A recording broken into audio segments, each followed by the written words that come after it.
Welcome guys for this another session of Module 5 Part 2. So today guys we are going to see very important part of this Module 5. So 1 minute.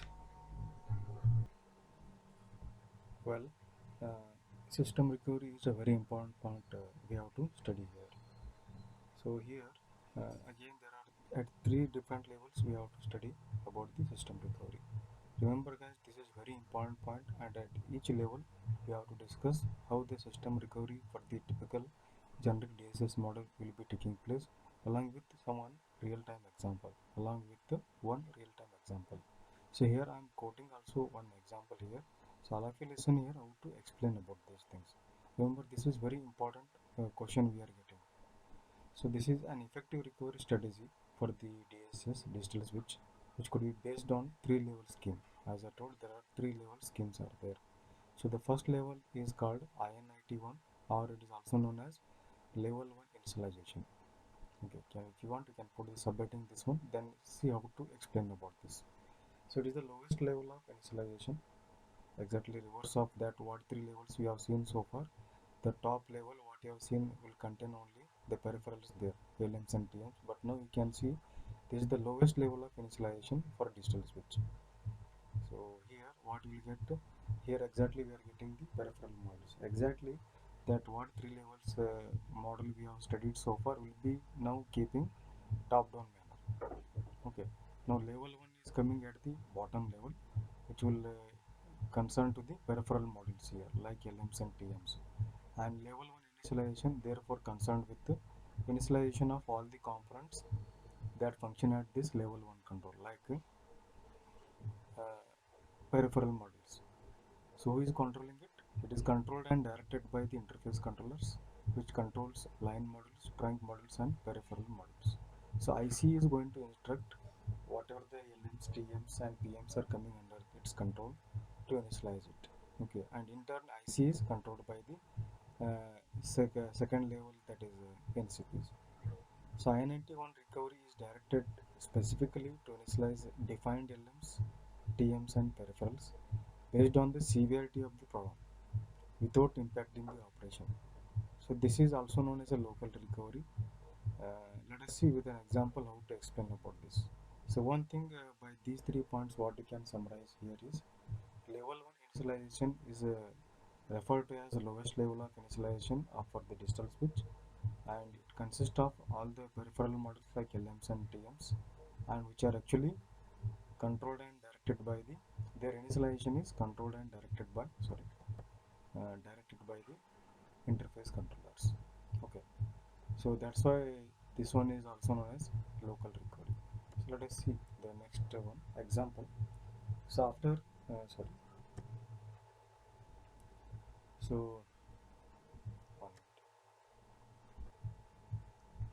here we'll see an example here. After a thunderstorm, a technician in digital CO found 17 LMs, 5 TMs and 2 PMs hung up. They are not operating there. 1 minute.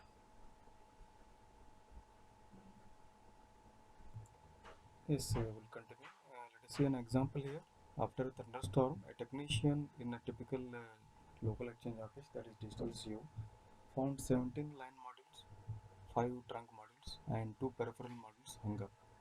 Means they are not operating properly. So this was causing a partial outage and other operational difficulties.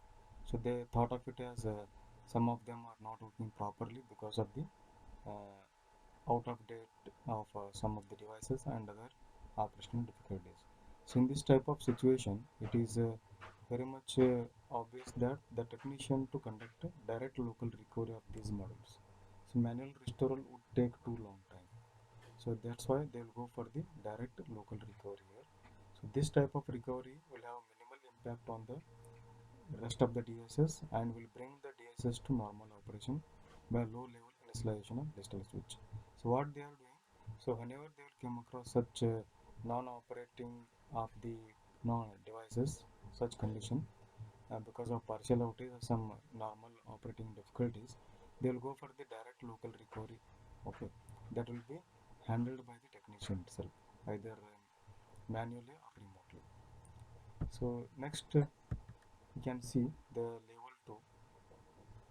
So in level 2 initialization, that is also known as IN92, it is also known as middle level initialization for all components that function at level 2. Normally it is concerned with recovering of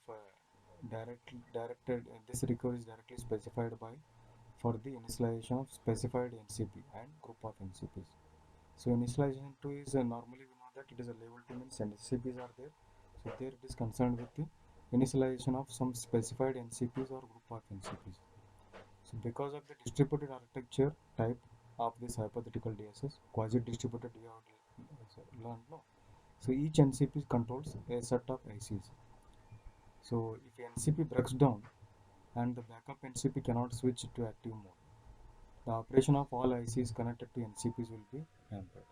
Obviously, because one NCP is controlling a group of ICs, interface controllers. Okay. So if one NCP is affected, then under that whatever the ICs are coming will be hampered. They will not operate. Then whatever the LMs and TMs which are coming under that particular IC will also be got affected. It is a chain reaction. So that's why. So what to do in that case? So for that purpose, so there are two types of recovery strategies he is going to suggest here for the level 2. Okay, level 1, that is called local recovery, that is a low level recovery concerned with initialization of the proper initialization of the LMs, TMs and PMs. Okay, that can be handled by the technician either remotely or manually, mostly remotely. So in the level 2 initialization, that is called middle level initialization, mainly concerned with the NCPs. So here the situation is what? If one or group of NCPs, okay, so one or group of NCPs will not come back to active mode or will not function, operate properly. In that case, uh, whatever set of ICs which are coming under particular NCP got hampered. So for that, they will go for two types of recovery strategies. If the problem is due to NCP switching from active mode to standby mode and the switch is not clean, means switching is not properly happening, 100% switching is not happening, that is a problem. Then in that case, the connected ICs may help to stabilize connections by running the IN91 initializations of the LMs, TMs and PMs. Means if NCP is not properly switching back from active to standby or standby to active mode, so whatever the set of ICs which are coming under the control of particular NCP will go for local recovery, that is IN91 whatever is suggested for whatever LMs, TMs, PMs coming under this. That may help for particular NCP to have the clean switching. Also by providing more time for it, it is going to provide help the NCP to stabilize the connection. If that does not help, then IN92 needs to be run. Okay, so in hierarchy they will go step by step. It is a trial and some flowchart will be there. I91 they will first to stabilize the NCP connection. If that will not work, they will go for I92 initialization to initialize the NCP and associated ICPs with LMs, TMs like that. The problem is due not to processor switching. The problem is not because of the clean switching of NCPs. Then what are the? In that case, a hard duplex failure is happening in the NCP pair. Then in that case, I92 needs to be run immediately. Okay. Like that, there are two types of recoveries are there. One is attributed to the clean switching of NCP. If that is not the case, if the case is because of hard duplex failure in NCP pair, then I92 needs to be run immediately. Okay. So these are the two main types of recovery strategies which are coming in the level 2 installation.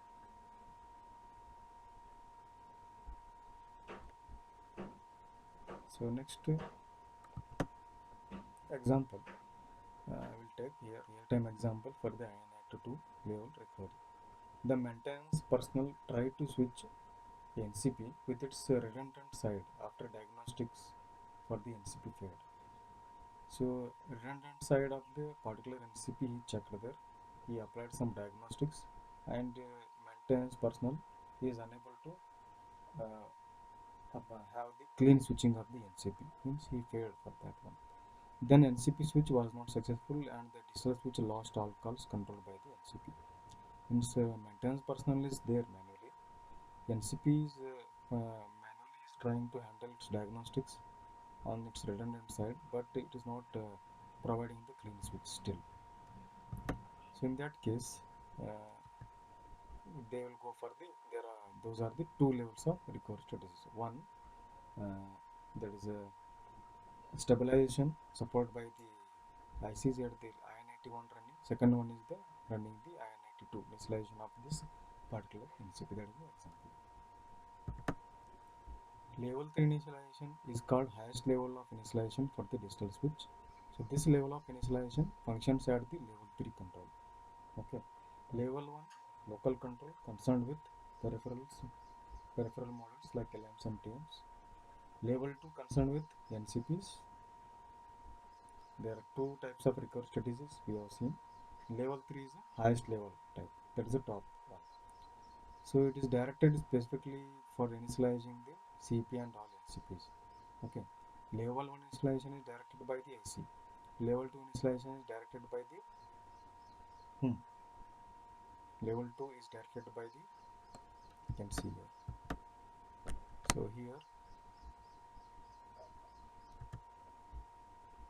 directed specifically for the initializing these NCPs.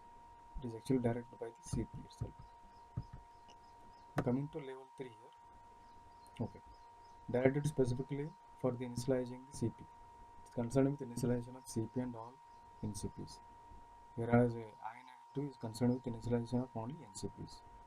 So level 3 initialization is run when the redundant CPs fail or the CP switch is not successful and the DSS cannot fully function with the defective CPs. So it is mainly concerned with the defective CPs here.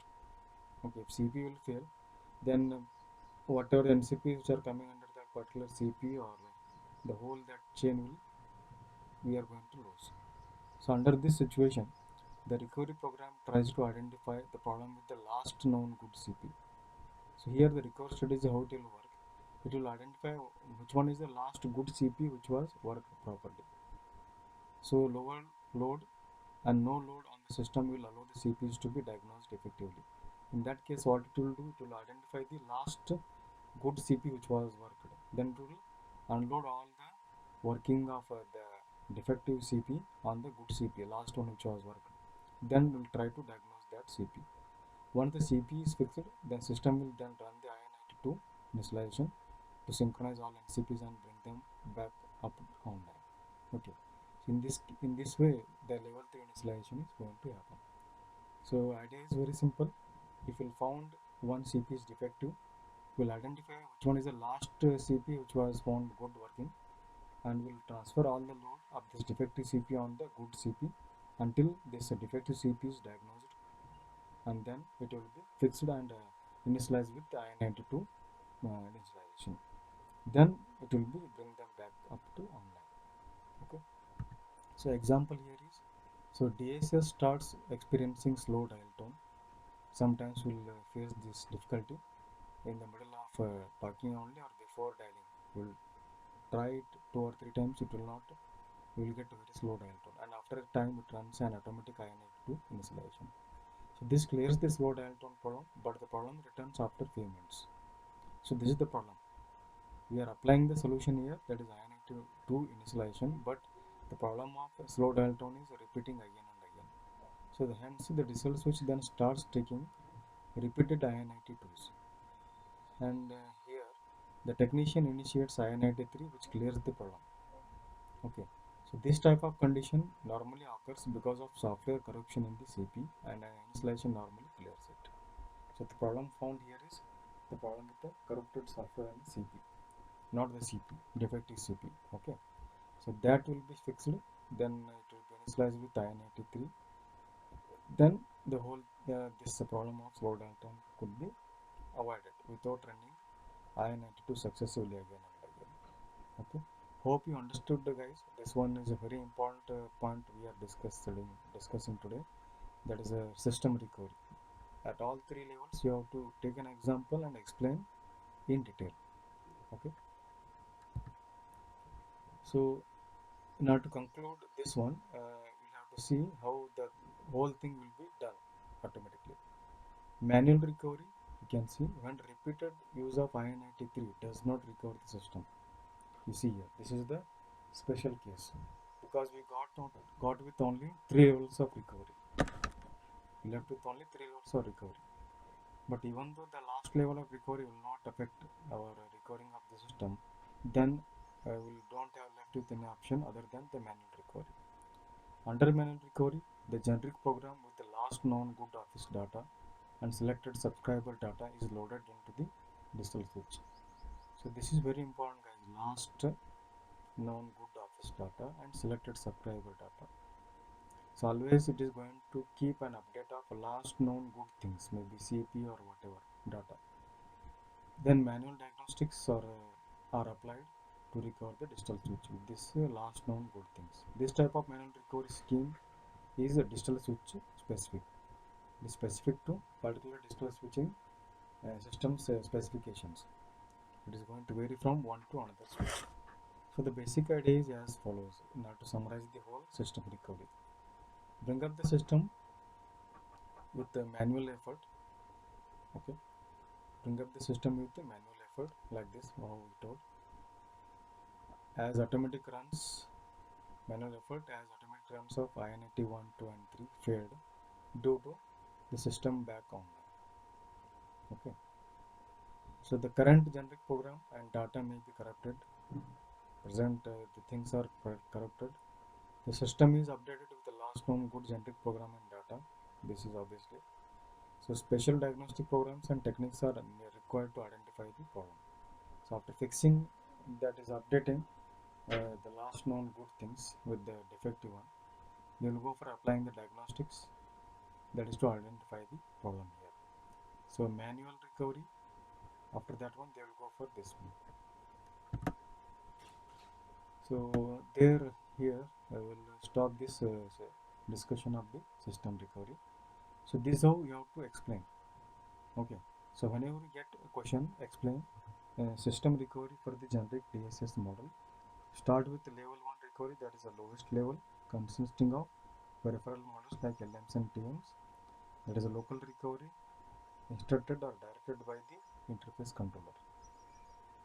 Level 2 recovery, that is a medium level recovery, concerned or you can say we are going to initialize that IN92 specifically for the recovery of the NCPs, particular NCP or group of NCPs. With an example you have to explain.